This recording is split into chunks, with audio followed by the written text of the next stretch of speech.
appreciate everybody coming out today. Thank you, especially on short notice.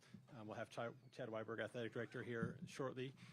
The way that the news conference will go, if you have questions, we just ask that you raise your hand first. We have microphone holders. Jack is over here on the right. Charlie's over here on the left. We just ask that you raise your hand. We'll get a microphone in your hand, beforehand, and we just don't want to talk over each other. And so just kind of keep an eye out. I'll point out each person at a time. And also, too, there's not going to be kind of like the walk-off interview version. So if you have questions for Chad, this is the time. So feel free. So at that point, we'll turn it over here to Chad.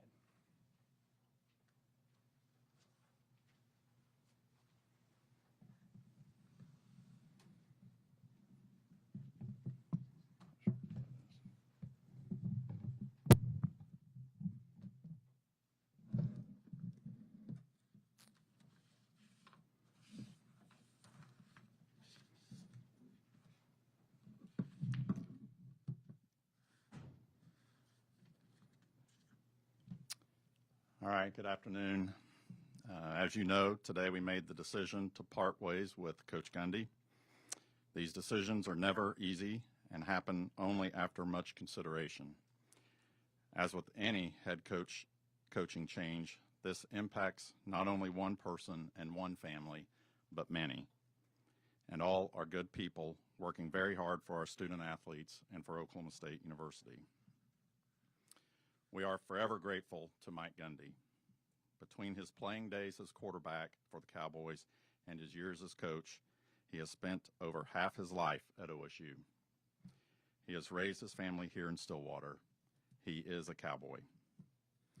You've seen much of this before, but it is worth repeating.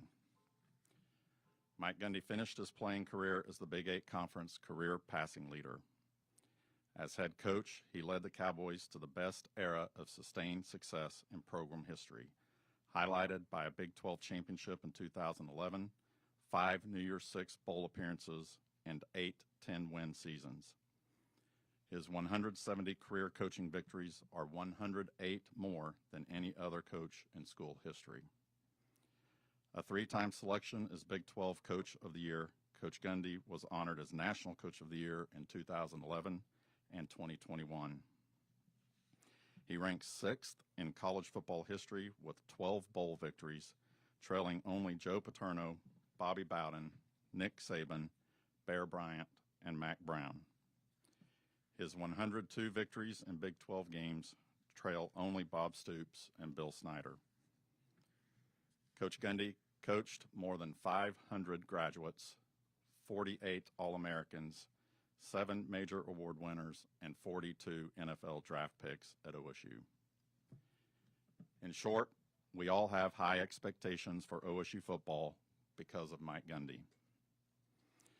Unfortunately, the results of the last year have not met the standard. Decisions and significant investments were made following the end of the 2024 season intended to make us better. The outcomes so far this season have also not met expectations, leading to the decision that it is in the best interest of OSU to start the process of identifying the next head coach of Cowboy football. It is the athletic director's primary job to make tough decisions like this. Knowing this choice has broad implications for the entire institution, I have had lengthy discussions with President Hess, and we are of one mind and in lockstep in this decision. I'm grateful for his support.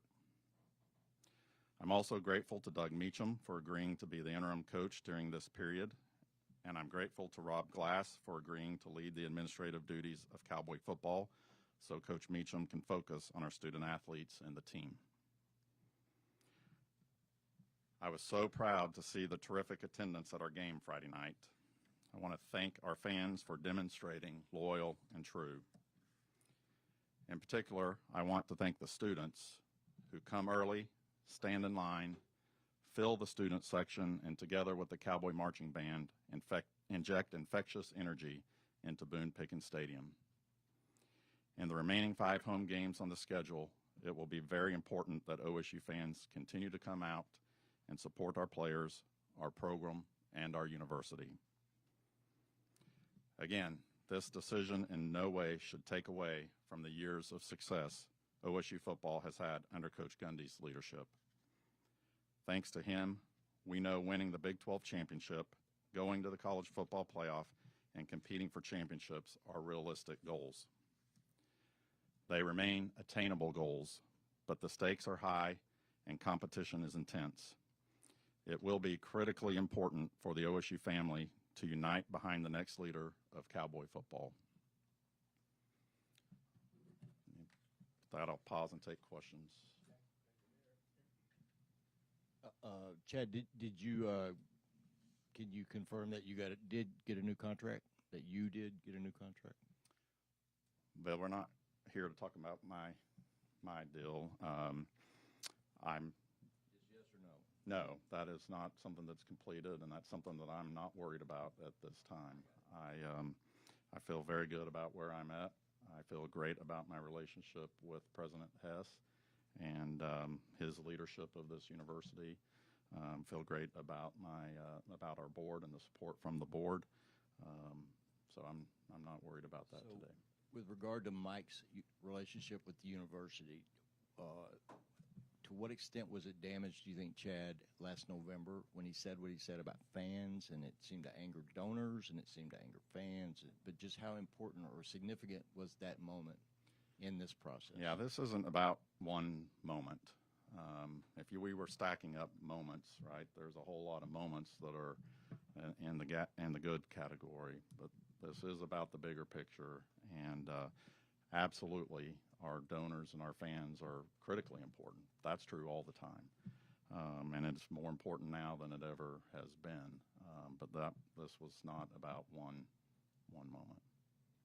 Chad, 2 questions. Kind of piggybacking off of that, when did you know that there had been enough moments that this was the decision you'd ultimately have to make?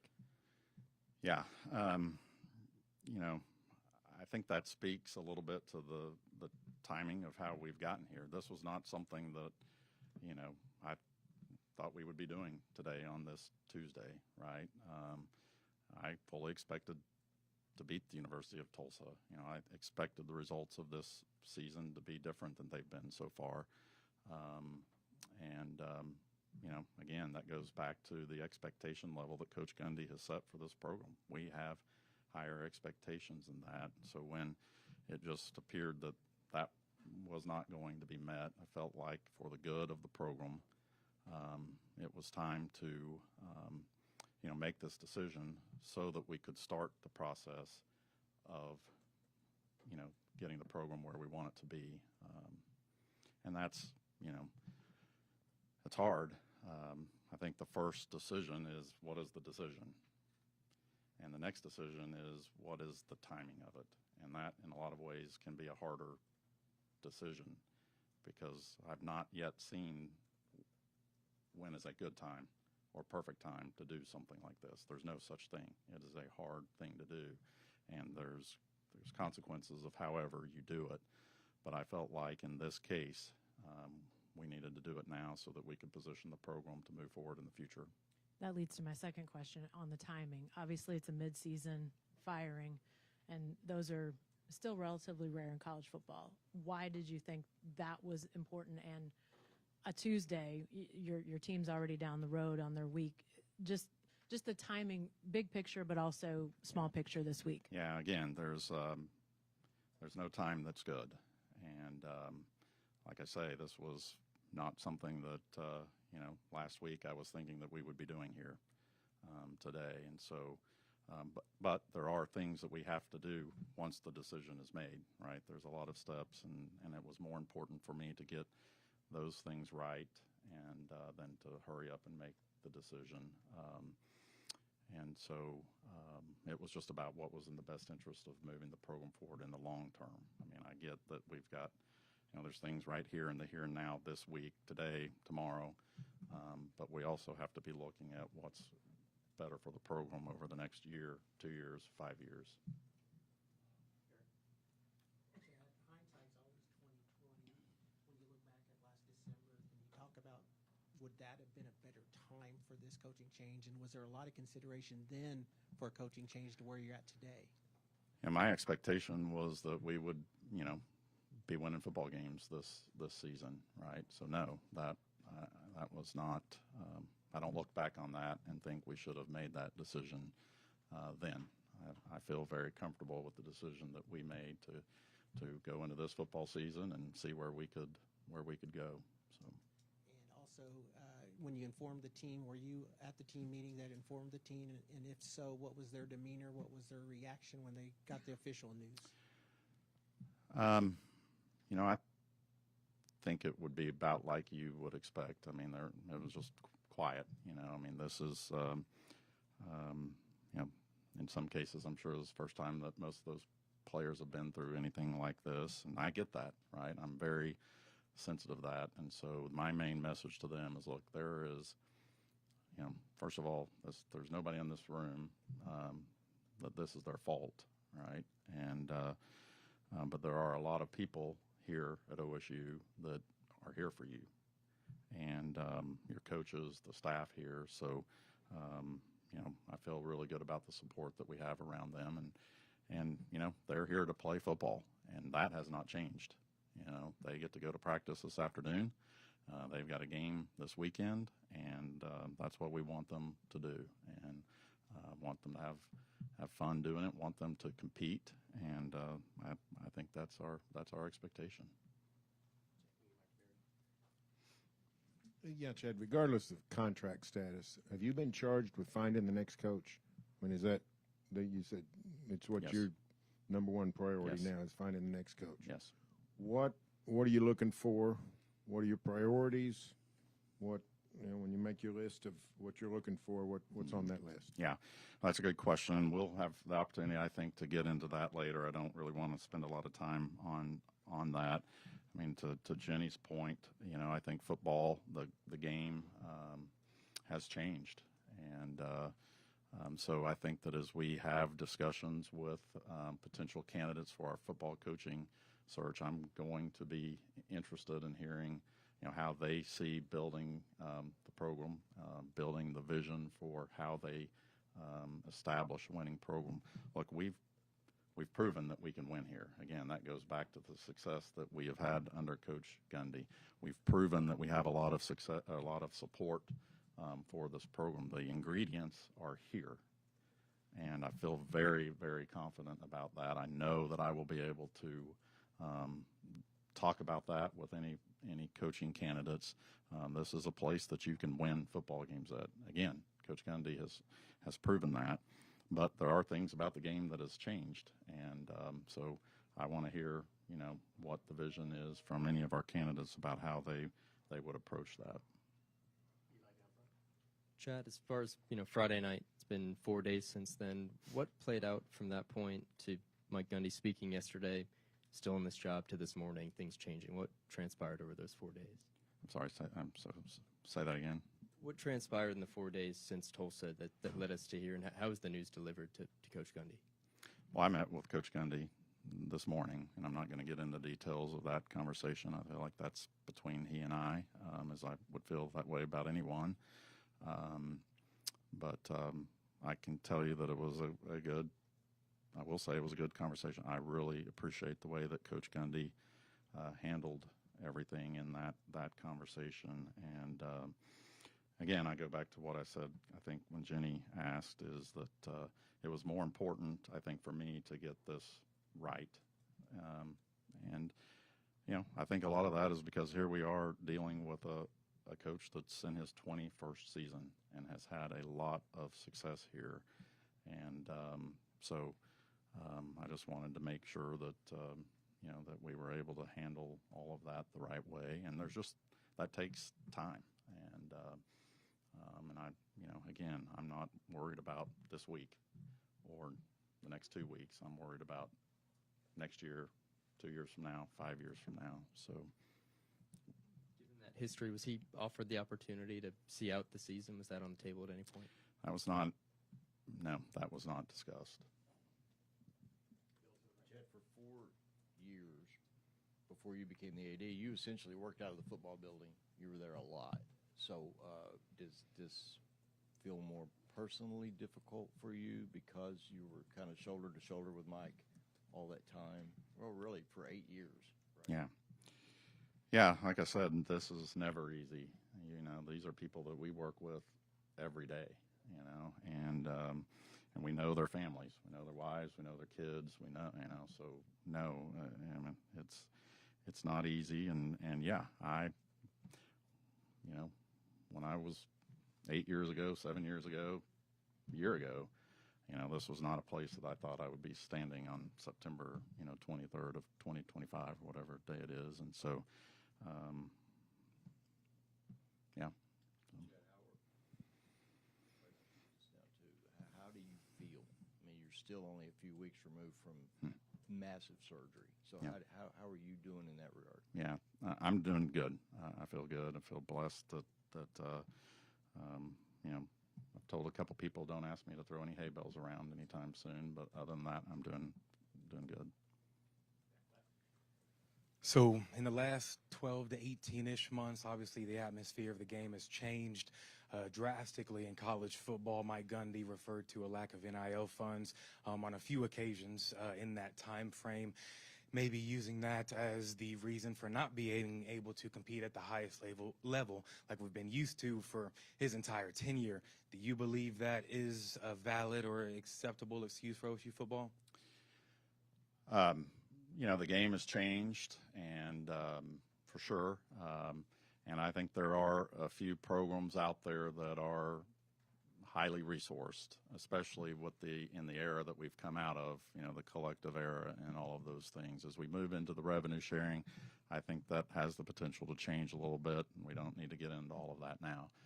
What I am extremely comfortable of is we are resourced at the level that we need to be resourced at. I mean, this is not an inexpensive football team that we have on the field this season. I feel really good about the investment that we've made here. I feel great about the support that we have here. I think, again, all you have to do is go back to the game on Friday and remind you that this was a Friday night football game, and coming off a 3-9 football season and coming off the game before, and we had a full house. We have 123 suites that are sold out. We've got 3,600 club seats. This place has support, and there are people who are committed to winning here. Our donors are committed to winning here and giving us the resources that we need to win here. Our administration is supportive. We have won football games here, and we can win football games here. It's not like I'm going to be talking to candidates about some kind of dream or something that's never happened here before. I'm going to be talking about, you know, continuing the standard that has been established here, and we have the support for that. We need to continue to grow that support. I'm not saying that, and this is, I think, you know, continued opportunity for the OSU family to come together and support this program. And so to follow up on that, obviously, I know this is a tough time with everything being so fresh, but do you anticipate to have that continued support in the post-Gundy era?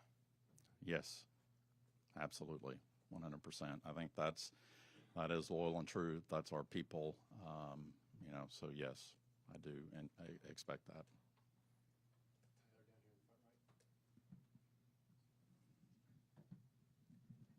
Hey, Chad.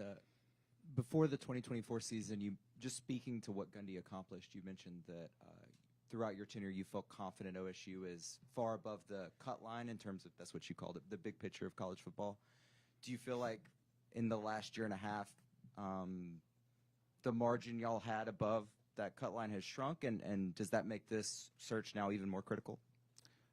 So I believe that we are in a window of time here that is critical. You know, television contracts for conferences will be coming up in the next 5 years, and that has typically been the trigger for conference realignment. And so I think we are in a critical period, and I think winning is a big part of setting yourself up for success in whatever happens, right? And so it is important that you know, we get back to the standard of Cowboy football. It's important that we make a really good decision with the hire, and it's important that we get behind him and support him at a level that he can be successful with this program. Just to follow up, because of all of that happening, just the changes in college athletics overall, does that make a decision like this maybe have to happen faster than it would have a couple years ago? Yeah, and I think Jenny may have asked that question before too. I mean, in that, yeah, these are new times. You know, I don't know if they're unprecedented times or whatever, but as you know, the game changes, right, and all the rules around the game and the you know, when the portal's open and all those things, I think those do have an impact on you know, some of these types of decisions. I mean, you all are aware we're not the first school that has a coaching opening this season. So, yes, 10 or 15 years ago, this would have been highly unusual, but we're not playing under the rules that we had 10 or 15 years ago. So we have to adjust to all of the, you know, the different intangibles or the different things that you've brought up. So. That being said, Chad, with the midseason, I mean, it's obviously been forever since you guys have hired a football coach, and not in midseason. I don't know if ever that's happened. So what's your hope and expectation of timing and how this might work? Because obviously you're going to be looking primarily at candidates that would be coaching. So when would you like to have someone in place, and how could they operate even though they might still be employed elsewhere? Right. Yeah, I think that we'll never, you know, virtually everyone that we'll be looking at is going to be coaching, and but I think that what this does is it allows us to you know, be in a good position for moving as soon as they are finished with their coaching, but also helps us be able to lay a lot of groundwork about our program again and get it ready for, you know, success, answer those questions that any candidates may have about our program. So that's what we'll be doing over the course of these next few weeks.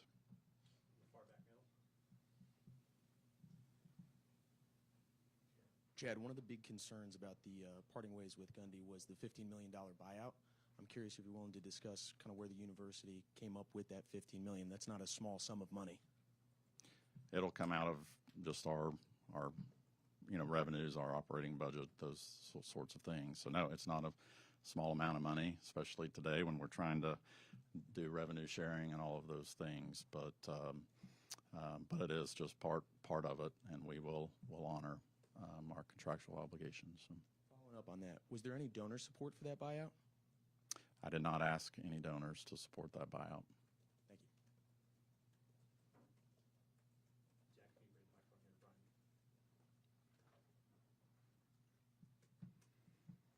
Chad, I'm curious your message to OSU fans, many of which would agree with your decision today, many of which would not.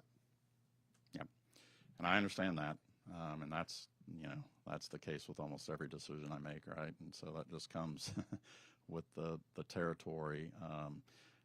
I think the message is, regardless of what you think about the decision, regardless of what you think about me, you know, that's not what it's about. This is about the program. It's about the university.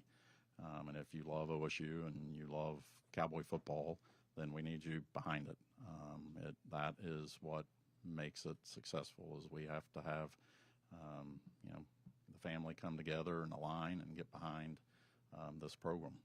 And, you know, there's lots of ways to voice, you know, your disagreements with me or my decisions, and I'm always open to that, right? I'll listen to anybody that wants to give me their opinion.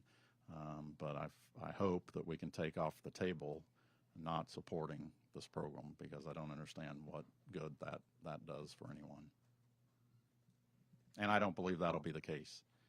That, you know, this place. I mean, that's not how, again, I just point back to our Friday night football game and that crowd. I think that is a great, perfect example of what this place is about. And so I think they'll be there and they'll be behind this team now and moving forward.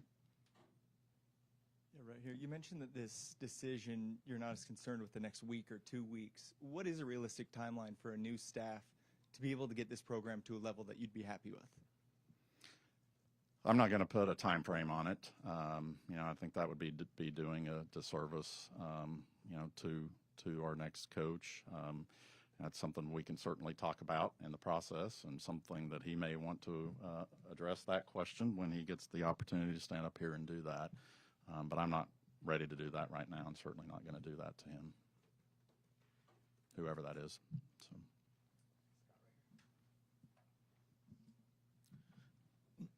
Chad, kind of on the flip side of what you're talking about with the fan support, at Virginia Tech, after they fired their coach, they saw an increase in donations and funds coming in.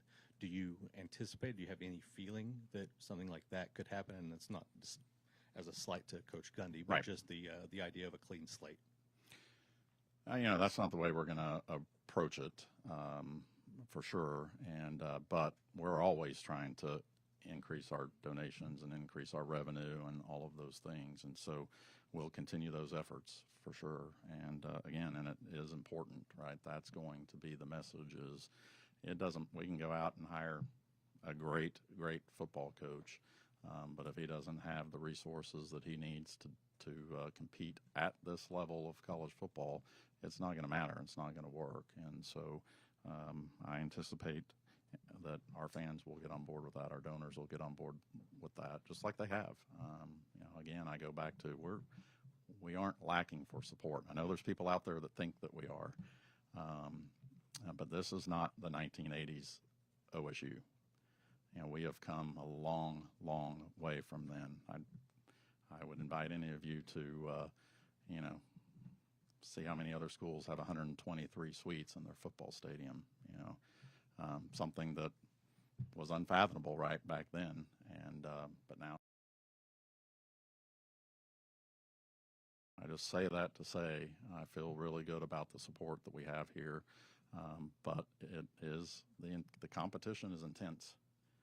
We're not the only school trying to win football games. We're not the only donor base that is supporting their program in order to do so. So it is just competition, and we've got to continue to step up and compete at the highest level if we want to win at the highest level. So. Chad, were there any talks with Mike about negotiating the buyout down for maybe this to end differently, whether it was maybe him staying on through the rest of the year? We did not. Nope, we did not have those discussions And at the meeting this morning. That was not what it was about. How important, if at all, are OSU ties when looking at a next head coach? That can be a factor. I think, as it is probably at any school, it's not the only factor. I mean, we've had a lot of success here, right, with our alums, and Coach Gundy obviously being one of the best examples of that. But we've also had a lot of success here with non-alums, and so we will be looking for the best person for the job regardless of that.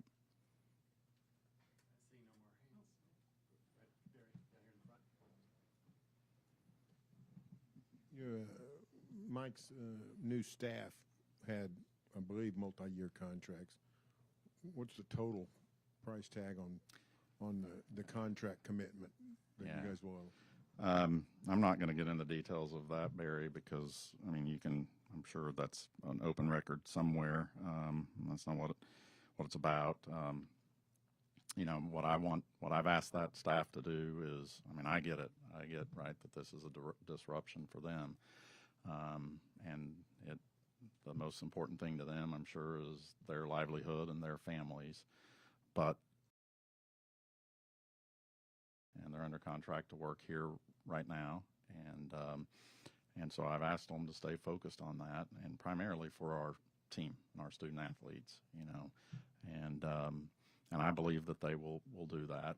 And this obviously gives them the opportunity to be in the market for other jobs if if that's what they're looking for. And there's things in the contracts that can help mitigate our expenses if they do along those lines. But the most important thing is that we need them to bring this season on to completion, and then we can go from there. And I believe they'll do that. I'll take Bill's question, then we'll take Jenny's question, and then we'll probably go from there. So Bill, go ahead. Okay.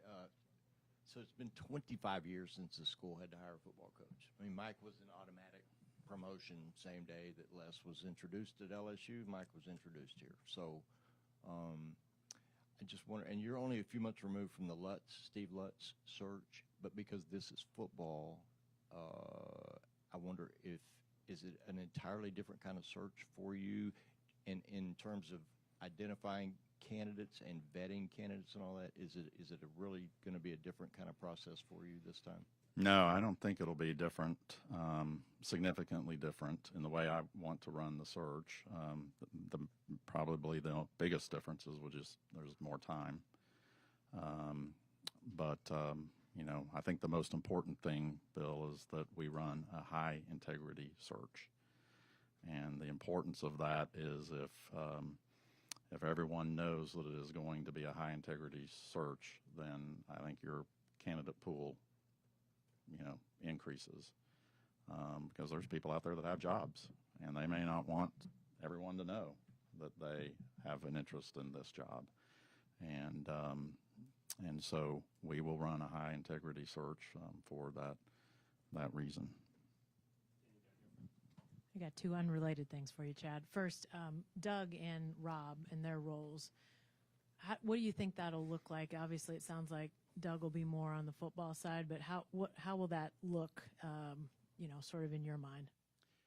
I think the best way I can put it is, kind of everything in between the lines is going to be Coach Meacham, and everything outside the lines will be, Coach Glass's responsibility. So I think that's a great combination. I mean, obviously with Coach Glass, we have somebody that's been here for as long as Coach Gundy has been, knows the program inside and out, and I have a lot of trust in him. I think he's got trust among the entire football operations, and I think what that does is it allows Coach Meacham in this time to focus on the team and not be worrying about all the myriad of other things that's part of a football coach's duties and responsibilities these days, and it's enormous, right? All the moving parts that are involved with that. And so right now, because we are in the season and things are moving, I wanted to make it to where Coach Meacham could focus on the team, game planning for upcoming Baylor and Arizona next week and those kinds of things, and not be worried about all of the other moving parts.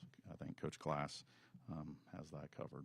You referenced earlier the fact that the TV contracts will be up in a few years and the importance of being where you want to be, stable footing for a conference realignment. But I'm wondering sort of more locally the importance of football being healthy for the overall athletic department, university. You kind of alluded to that in your opening comments, but just, I mean, what that importance is as you look at it more holistically as the athletic director. Yeah. That's exactly right. President Hess and I have those conversations, as I think every athletic director and president around the country are having those conversations, and that is part of why, this is not just an athletics decision. This impacts the entire institution. I think it's, you can read all kinds of articles almost every day about, the value that an athletics department brings to the institution in terms of the national reach and the marketing and promotion of the institution, the number of eyeballs that are on games every Saturday, those kinds of things. It's a marketing arm that is hard to put a dollar figure on, and so I think those are all important to the institution, to enrollment, to donations across the board, and those are the conversations that I've had with President Hess, and like I said, he's been very, very supportive. Chad, having seen this at other schools, kind of knowing what the process looks like from a recruiting standpoint, already had an in-state running back decommit today. You got 2 4-star defensive linemen committed, actually a pretty good recruiting class. And I know it's a bigger picture decision, but how much of a concern is losing a recruiting cycle? Yeah, I mean, it's a concern, Robert, but I think, as you know, that's going to happen about any time that you do it. That's just part of it. Now, just because they're decommitting doesn't mean they can't recommit, and that's part of the challenge. We want to stay in the in that conversation with them, and I'm sure some of them will, but we hope not, and we're going to work to try to make it not. I think what we would ask is just give us a little bit of time, wait and see what it is that we do, and then you can make that decision.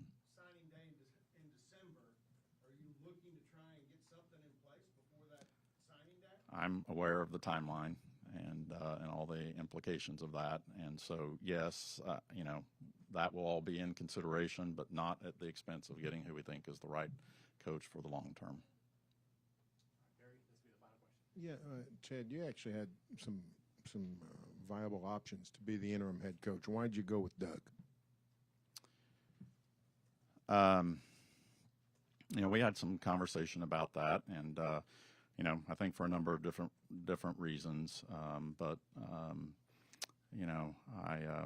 I felt like that he was, the person that by elevating him to that position would be sort of the least disruptive to all of the other positions. If we were elevating someone else, I think it could create more moving parts than we already have. He is an alum, so he, I think, has an understanding of this place and the culture and the program, and so I think that was also a factor. So just one thing I will say is that we look forward to continuing to celebrate Coach Gundy and his accomplishments. There'll be a time and a place soon for that to happen here, and we will do those things. So we're very appreciative of everything that he has done for this place, for this university, and for this program. So thank you.